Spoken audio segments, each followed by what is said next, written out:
is Byron Johnson. I'm at Baylor University where I'm a professor. I launched in 2004 the Institute for Studies of Religion, which is kind of a think tank on religion where a bunch of scholars study religion's impact on society. And I'm just really pleased to be with you all for this lesson on how does religious freedom serve the common good. And first, just let me say what a pleasure it's been to be one of the founders of the Religious Freedom Institute and to have such great colleagues.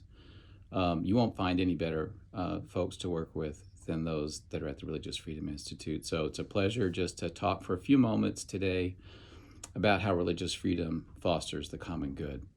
I want to kind of start off by addressing what we call the counterfactual. So where would we be without religious freedom? What would America look like? In fact, what would the world look like if we did not have religious freedom? And I want to make the argument that it would be a very, very different world. It would be a world that is less developed for sure, but it'd also be a world in some ways that is very dark. Imagine our inner cities without religious organizations that undergird and support our cities all across the country, not just our urban centers, but our rural areas. So I will make the argument in the next few minutes that we would be in trouble if it weren't for religious freedom. And I want to refer you to several publications that you'll want to read. I won't give you too many, but just a few that are really important. One is Robert Woodbury's classic article in 2012, published in American Political Science Review, on the role of missionaries and how missionaries have helped to shape the world that we live in for good, contrary to what some critics would say about the influence of missionaries around the world. Everywhere missionaries went, they have brought innovation, they've brought democracy, they brought medicine and healthcare, education. The list goes on and on and on. And countries where missionaries did not visit, just the opposite. Underdevelopment, behind in every respect those nations that were the beneficiaries of missionaries. This gives us a glimpse into the role that religious freedom plays. Faith-based organizations. Many of you are familiar with those groups, like, for example, that were started out of faith-motivated workers, the Red Cross, the Salvation Army, World Vision, Compassion International, IJM, the International Justice Mission, Prison Fellowship, and literally thousands more. These organizations exist to address need all around the world or to address social ills that we're trying to confront in a realistic way. So these faith-based organizations, what do? Well, they help us fight crime and delinquency and gang violence. They help us to deal with sex trafficking, poverty, homelessness, foster care and adoption, economic development, clean water, after-school programs, and other educational initiatives. A lot of my research has been on faith-based organizations over the last couple of decades, and we have found evidence that they not only work, they're incredibly effective and cost-effective and save taxpayers unbelievable amounts of money. Most of my work has been in the area of offender rehabilitation and prison reform, criminal justice issues, and the role that religion plays. And it is dramatic. So this is not just a publication or two, but literally many publications that I've done and others have done of the role that faith plays in addressing issues of crime and delinquency. But it goes way beyond that. Here, for example, is a book that I wrote in 2011, I guess, More God, Less Crime, that summarizes the literature. Our best tools for fighting crime tend to be faith-based. And these are not just opinions. We have data to support that. Here's a book that we did in 2016 on the Angola prison, Louisiana State Penitentiary in Louisiana. Once known as the bloodiest prison in America, the most corrupt prison in America. That prison was kind of transformed as they launched a Bible college within the prison itself. We studied it and wrote a book and many papers on that whole experiment. And now prisons across the country are developing seminaries within the prison. And these are not just minimum security. Most of these are maximum security prisons where this is taking place. And indeed, most of what's happening in prisons in terms of reform is led by faith-based organizations and faith-motivated volunteers. They're actually helping us to reform the system. So this is our latest book that just came out this year called The Restorative Prison, where we document, again, our research in the prisons itself, talking with prisoners, helping to figure out what's working, what isn't working. And there again, what we're finding is that faith helps these prisoners get a new identity in life and literally start over and turn a new leaf. And there's evidence, of course, much evidence that it makes the prison safer, but it also means they're less likely to be rearrested and come back to prison.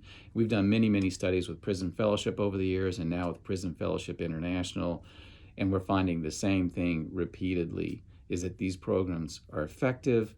And in fact, in some prisons, it's almost the only programs that are now available because so much of what we did in prisons has been cut for budget reasons. And so where would we be without faith-based organizations? It's a very, very different world than the one that we live in. And so now let's go back in history. So where do these faith-based organizations come from? They came from houses of worship, congregations all across the country that began to form. And this is because of religious freedom. And so this great American experiment that we're all a part of has allowed churches to thrive. And what has made that happen is religious freedom. And so the freedom to believe, the freedom not to believe, the freedom to practice your faith and to exercise that faith, that has led many churches and new denominations to spring up. So now in the United States, we have literally thousands of denominations. And because we have all these denominations, there's competition. So we call it the religious economy model. Because there's so much competition, they have to do a good job if you want people to come and be a part of your church or your house of worship. So this has been a huge blessing for the U.S. This is one of the documents I also would refer you to. It's called the US Religious Census. It comes out every 10 years. And it's just fantastic. It breaks down by county level all the churches, literally in your neck of the woods. How many members who attend, how many people attend. So I have tracked this for a number of years. And this document says there are 350,000 churches in the U.S. We've done research now that helps us understand that this great book, as good as it is off. There's probably 500,000 congregations in the United States. And why is that important? It's important because these houses of worship do so much to help foster the common good. They have a host of ministries, benevolence ministries, where they reach out to those that are disadvantaged and in need in their communities. This goes completely unrecognized. My good friend and colleague Brian Grimm did a study several years ago estimating that houses of worship, faith-based organizations bring over $2 trillion of benefit to the U.S. economy each year. I have said publicly that I think that is a conservative estimate, that it's actually much, much more than that. In Philadelphia, where I lived before I moved to Texas, we produced a study that showed faith-based organizations in the year 2000 produced $250 million worth of social services that the city of Philadelphia would otherwise had to have provided. So what does this mean? It means that these houses of worship that have flourished, no matter what you hear in the news, they're growing by the year, because you hear in the news and the media that religion is on the decline, but the reality is new churches are springing up all the time. and they do great work. We call it the halo effect. So you have a house of worship here. How does it affect the community around it? And we have done a few studies that show that the economic impact to communities in the proximity of churches is huge, much more than you might expect. So, what's the story here? The story is that religious freedom allows religion to flourish, and when it flourishes, people tend to do the things that their faith calls them to do, which is to look out for their neighbors, to help the needy, to help the widows, to help the orphans. And this is what these organizations have been doing for many, many decades. And it's why this unique American experiment has been so important, not just to our country, but to the world. Even if I'm sitting in an academic institution that's faith-based, and higher education today exists the way it does because of faith-based organizations. Most of the Ivy League schools were faith-based at one time. So it's hard to imagine a society where we didn't have all of this. Healthcare, hospitals, where do you think they came from? A lot of them were born out of a mission to provide health to those that needed health care. So the story goes on, and one of the things that we like to do here is to help provide empirical evidence of the impact of religious freedom to foster the common good. It's there, it's profound, and I hope this just gives you a glimpse of all the good work that people of faith are doing here in the U.S. and around the world, and they continue to do it without any recognition or fanfare. Thanks so much. I hope this helps. God bless. Bye-bye.